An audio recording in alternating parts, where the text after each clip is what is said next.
we finally met Group C in the most recent episode of The Masked Singer season 13, as we met Nessie, Yorkie, Mad Scientist Monster, Stud Muffin, and Cherry Blossom competing in Carnival Night, which was last week, technically, and all five of them performed, meaning one singer was unmasked. And I'm kind of mixed feelings about this episode's elimination, but we've got a lot to talk about this week's recap and review of The Masked Singer season 13. So let's get straight into the video. So yes, as you probably guys know by now, it was the Group C premiere of The Masked Singer season 13. We met 5 brand new singers competing.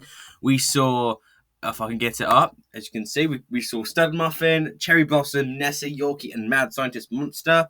I thought this was a very good episode. Some I guess quite out there contestants, like definitely, because I feel like Group C is more of the wackier, kind of crazy like themed groups in most seasons, but it was still a great episode regardless. I really enjoyed it. So I think without any further ado, let's really get into the video because so, as you guys know, it was Carnival Night, so the contestants this week kind of performed carnival themed songs, so which I thought was pretty good. And it was a great episode. I feel like this week's elimination was a bit kind of 50-50 for me. I don't know what to make of it, but I will, of course, share my thoughts with you in this week's recap, which I'm more than happy to. So I think we should just not slack any more time and get straight into the video. My apologies for that. I'm dropping everything today. Like, honestly, it's crazy. Anyways, it's typical Tuesdays. And that, see, again, I'm dropping, like, my water bottle fell over. So I need to just put something away quickly. Just, there, don't worry. Typical Tuesday mornings, I feel like. But anyways, enough slacking. Let's talk about Carnival Night. So kicking off the night, we had Yorkie, who performed Hot to Go by Chapel Roan.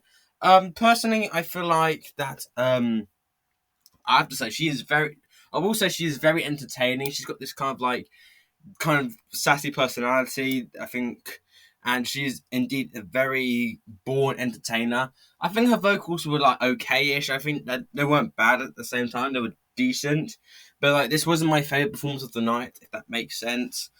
But it was still a decent performance, regardless, to kick off the Group C. But I actually thought she should have gone home this week. I just wasn't a massive fan of this performance personally. But that, of course, that's just me. I mean, I'm not saying she was bad or anything, but that's just one thing. So now my guess for Yorkie, I've seen some different guesses out there. I've seen people say Gigi Hadid. I've seen Erica Jane, but I have a different guess. Who I have, and this might be a stretch with some of the clues that are there. But my guess for Yorkie, and again, this is a stretch, but I think this could be Jennifer Tilly. Now, I've seen this as a kind of semi-decent guess. I've seen quite a few people saying this guess as well. And I'll go through some of the clues that I think could make sense to her. So, I'm going to try and talk about the visual clues at the minute because, the sentence clues don't really do it for me. So the first visual clue we saw was the party hat. That didn't really make me think of anything apart from she has posted many birthday photos on her Instagram and she has seen wearing a party hat. But there was actually a picture of a rat on the party hat, and she was in Stuart Little, which is the movie. If you've seen it, it's actually a really good movie. The poker chips we saw. Now that made me think of Las Vegas, and I'm like, has she done any work in Las Vegas? I haven't, she had her own show in her own residency in Vegas. From what I've seen, I don't think she has. But the poker chips, also makes think of a poker player, and she's apparently a very good poker player, believe it or not. And then we saw her holding up a wedding ring or like a diamond ring, and she was in The Bride of Chucky, which is a horror movie. And for those who don't know, I cannot stand horror movies. I get very scared very easily. So, just honestly, if I ever want to watch a horror movie, I would be out of the theatre, out of the cinema in like 10, but probably like 30 seconds. I cannot do scary movies. I cannot. So, but that's my guess for Yorkie being Jennifer Tilly. Again, this could change in this upcoming episode, but I got no idea because I try to go with my own guesses, and try and see if the clues match, but sometimes doing these could be very challenging sometimes, but you know. But yeah, this was a decent performance to kick off the night. It wasn't my favourite at the same time, but again, that's just my opinion. You can always let me know your thoughts in the comments as well. And the next performance we had was if I could pronounce it correctly, what on earth is going on today? So, Stud Muffin, there we go. I've finally got it out my lips. And he performed, I'm going to get the song up quickly, because I keep forgetting. So he performed "Jump Around" by House of Pain, and the rapping was actually really good. He had a good stage presence. The rapping was really good. I don't think I do think he's going to be the next person to go, because in the trailer for Boy Band Night, which we'll get into towards the end, I think. But this was actually a good performance. Actually, I thought this was entertaining. It was fun. And it was just a solid performance all around. But yeah, I really enjoyed it. So Rita actually mentioned this person, and I, even before she said it, I could hear in this person's voice before it was this person, and I completely agree with Rita. This is 100% Method Man, American rapper, and we're gonna go through the clues for him because there's quite a few clues that I managed to pick up. So the sneakers or trainers that we call over the UK, in the UK we call them trainers. In America you call them sneakers. That's just, but we saw a pair of trainers, aka sneakers, for all the American viewers, and he has his own sneaker line, which I never knew. The Jam, he was seen holding a pot of jam, and that made me. I've actually connected two clues to that because he was apparently in Space Jam, but he was also in a video game series called Def Jam, which I found interesting. The Cash, we saw some Cash, and his group. So his group, he has a group which there was a clue that gave it away for me. But he has a song called Cash Rules with his group, and then probably the biggest giveaway was the W on the belt. That when I first saw the photo of some, I kind of thought of wrestler, like Chris Jericho or something. But Chris Jericho has already done the Masked Singer. He was the bride, and and he did well as well.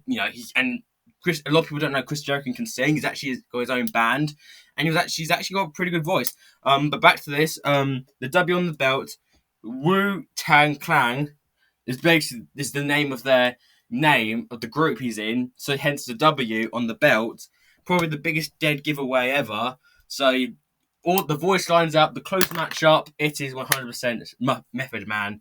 And I think it's pretty obvious he's going home this upcoming episode because the trailer mentioned about Stun Muffin, Rita and Robbins are guessing Method Man, and I think it's almost a dead giveaway he's going home. So yeah, I think he's going home, but I'm loving him so far. I'm loving him. And then next up we had Nessie for Loch Ness Monster. I don't know why they called it. I mean, I understand why they call it Nessie because it's of the Highlands of Scotland. I can't do a Scottish accent. I apologise for that. I have a terrible accent. And coming from someone who's from the UK, I should know how to do a Scottish accent. But I mean, I always have been a huge fan of the Scottish culture. Like the songs they have, the scenery there. And I don't know if you get for all the American people watching, but there was a show called Balamory. It's not on at the moment, but it was basically a show filmed in Scotland, and so the show was called Balamory, and basically had different people working there, had jobs, and it was actually a really good show growing up. I actually watched some episodes, and it was a very good episode. So if you haven't seen Balamory, I highly recommend it. It's actually a pretty decent show. And also the songs, it's got the Proclaimers 500 Miles. I love that song. I always found it kind of like a kind of 50-50 song, but I think since when Vinnie McKee did it on Britain's Got Talent a few weeks ago, that made me love the song even more. But back to the performance. This was actually a great performance. His voice, holy moly, he had some pipes going on there. I thought his voice was fantastic. The notes he was hitting as well were really good, and I just really, I thought it was a great performance. Now the guest I had for Nessie, I was literally thinking this before Ken said this, because when Ken mentioned it, because I was like, yeah, that's exactly what I'm thinking, because vocally, and I have connected clues to this as well. I've tried. Um, and I cannot get this person out of my head, and I think Ken is right on the money of this. I honestly think this is the legendary Daryl Hall from Hall and Oates. Now, we had John Oates on season 10 as the Anteater, and he made it to the final six.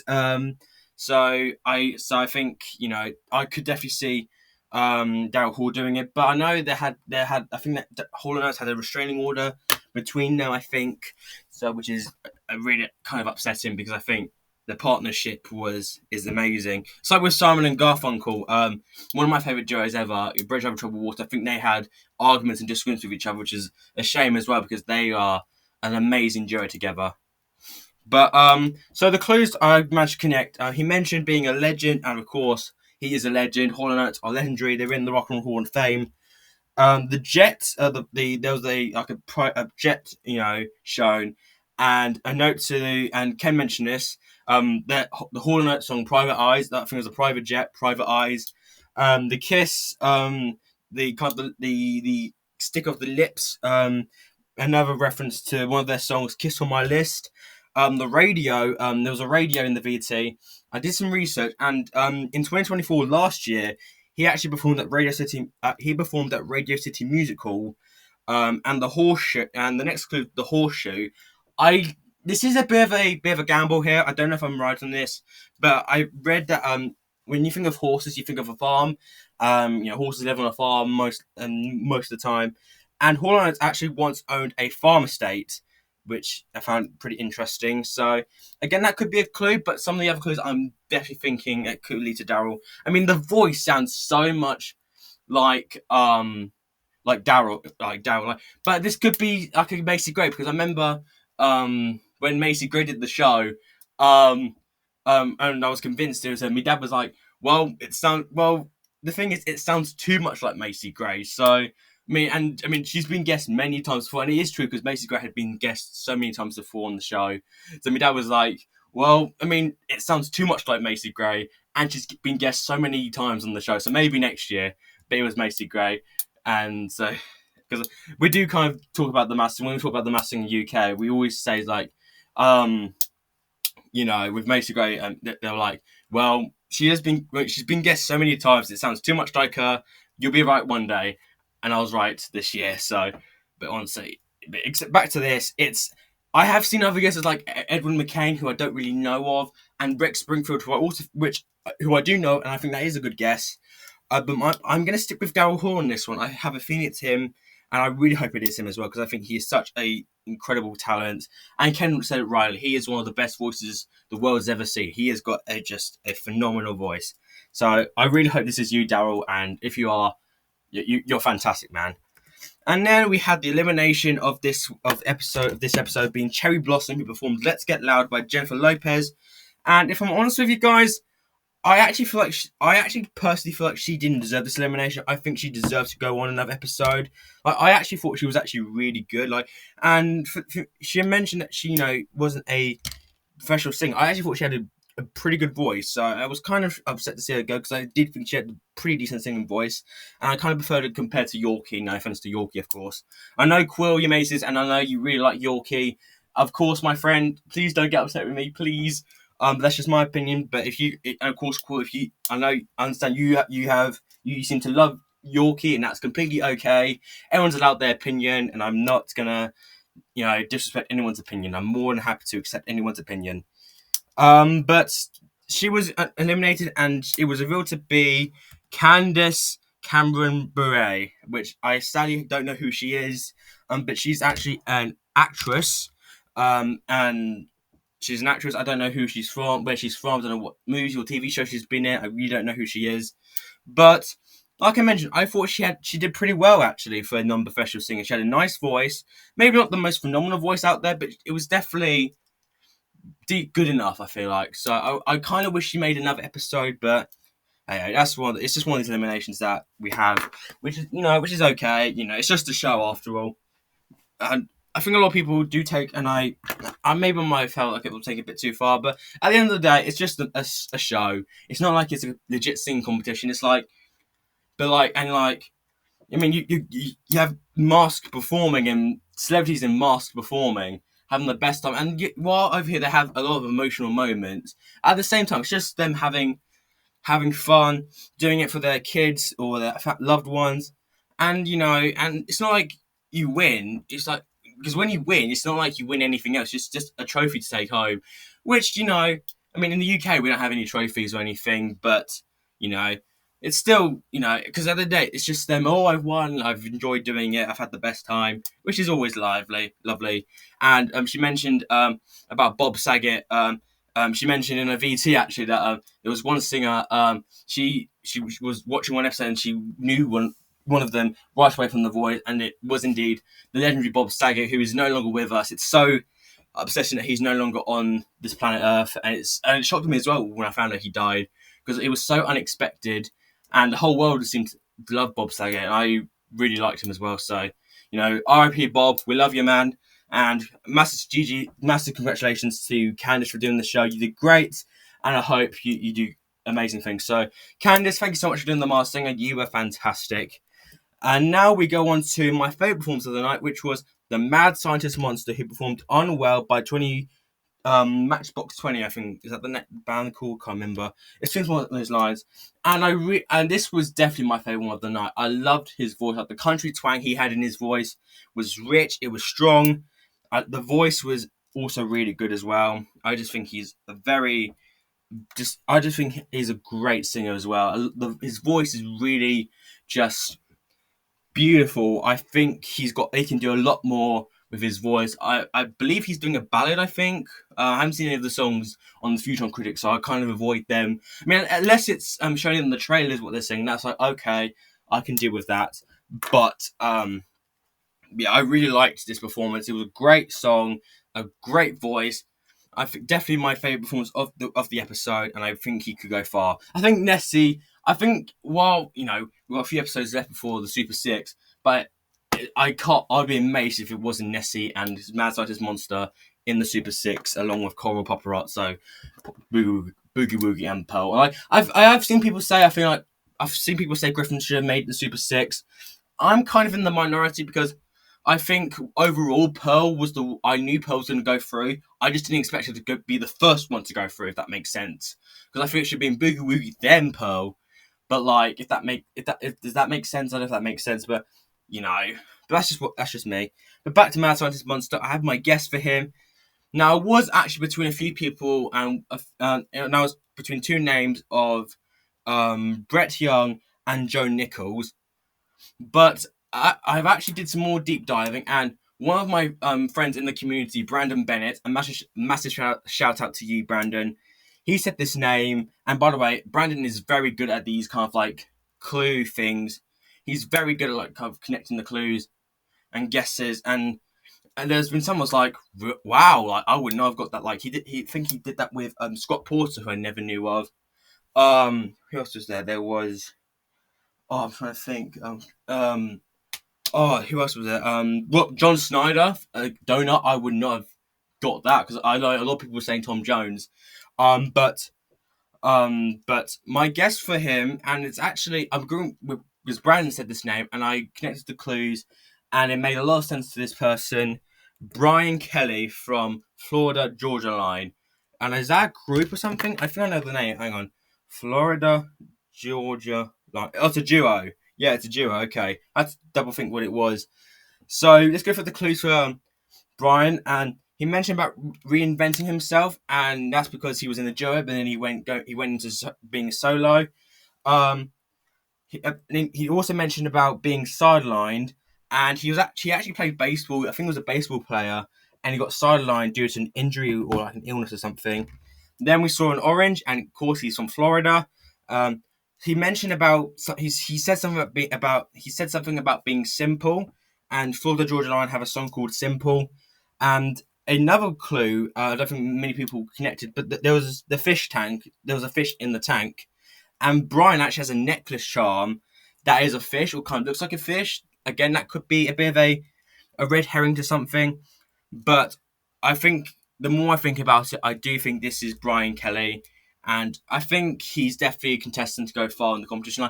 I still think as of right now, Boogie Woogie is the one to be in the competition. I can't see anyone else beating Boogie Woogie. Maybe other than Coral, but at the same time, like, not to sound like rude or anything, but I want to see someone from Group B win this time, because I wouldn't be upset if Coral were to win, because I think she's fantastic. I think all the singers in the Super Six so far are fantastic, but I would just love to see someone from maybe Group B win, because since season 7 we've had a winner from Group A, which I don't really like mind in a way, but at the same time it's like, you can pick winners from Group B, from Group C.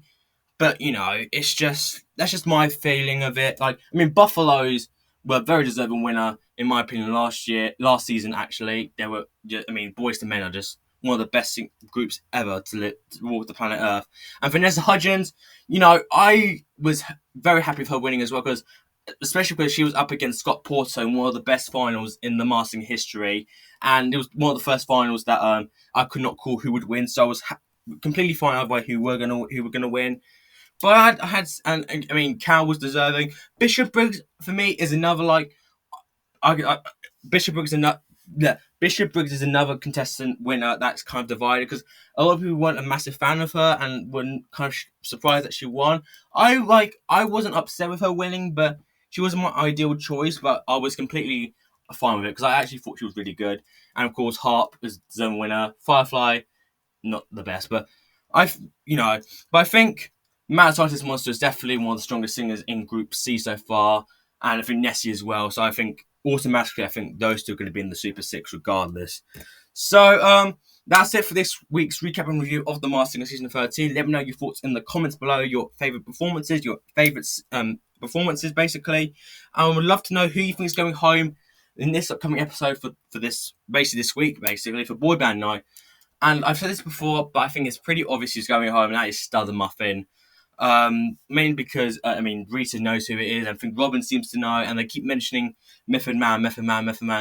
I think it's almost guaranteed that he's going home this week. So, and it would make sense as well, because it's like when Cisco did it back in season 11. We all knew it was Cisco, but then Rita and Robin connected the dots in TV theme night, and they basically mentioned his name, and it was like, for me, it was like, okay, well, it's almost guaranteed he's going home in the next episode, which he did. And of course, Robin and Rita, said it's Cisco, and even Rita, I've even mentioned this before, but she sang one of his songs to him, one of the Drew Hill songs, because he's actually in a group called Drew Hill, which I didn't know at the time of his Unmasked, because I remember singing that song. I was like, whose song is that? Like, is that one of her songs? Is that one of Cisco's songs that I don't know? She was actually singing one of his songs he was in a group with, so which I thought was pretty cool. So, but yeah, that is it for this week's recap and review of The Masked Singer season 13. Let me know your thoughts in the comments below.